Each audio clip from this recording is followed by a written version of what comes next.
Bu бит синең 60 еллыгың. Иә. Иң матур фотография безнең. Иске бистәсендә яшәүче Нурисә һәм Владимир Тимофеевлар өчен тормышның һәр мизгеле шатлык алып килә. Матур хатирәләрне алар еш кына альбомнан карарга ярата. 22 мартта бергә пар күгәрченнәр кебек гомер итүләренә 50 ел тула. Димәк, альбом битләренә тагын истәлекле фотосурәтләр өстәләчәк. Язмыш аларны Родина колхозында кавыштыра. Володя безнең колхозга агроном булып килде ул. Элекке вакытта шулай һәр вакыт специалистлар килә иде читтән. Агроном булып килде. Без аның белән тиз таныштык. Бер-беребезне таптык, шаттык дип әйтим инде. Аннан инде дуслашып йөрдек. 9 ай очрашып йөргәннән соң өйләнештек. Владимир Герасимович томышы белән Минзәлә ягыннан Нурисә ханым чыбыклы улы кызы. Гаилә башлыгы яшьтән үк киләчәген авыл хуҗалыгы белән бәйләргә уйлый. Кайсы гына урында эшләсә дә, гадел, тырыш җитәкче, үз эшенең чын остасы буларак таныла. Нурисә төрле урыннарда хисапчы булып хезмәт куя. 2004 елда Восток агрофермасы ешкач, шунда мине куйдылар җитәкченең урынбасары иттереп. Шунда эшләп пенсиягә чыктым. Әлі пенсияға шыққан эшләп жүрдім.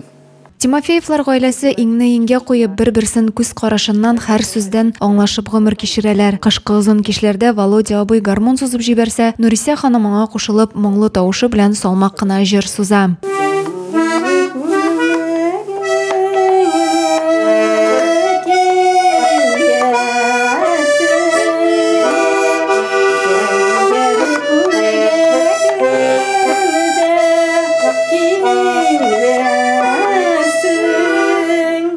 Яз җәйләрендә яман сулап утырмыйлар. Бакчада кайнашып яшелчә, җиләк җимешен үстерәләр. Хуҗабикә тәмле ризыклар пешереп гаиләсен сөендерергә ярата. Ул пешергән авызда эреп китә торган чәкчәкне күпләр үз итә.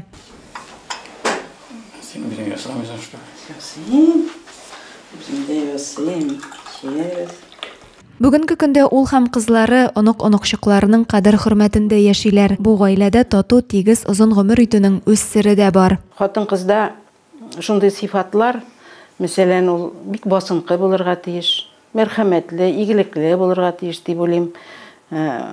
Володя ялдыйсың димәс, мин шулайрак булырга тырыштым. Вообще шундай хылкым шундай. Бер-беребезне аңлашып яшәдек инде без. Без бер-беребез яшәгәндә бер-беребезне күзгә карашып та нитәдер инде, аңлыйдыр юк. Шуннан да әгәр дә бер-береңне аңлашмасаң, ул семья килеп чыкмый ул. Без дә Тимофеевларга кызыл туйларына кадәр яшәргә насыйп булсын дигән теләктә калабыз. Адилә Борханова, Александр Тимофеев, Зей хәбәрләре.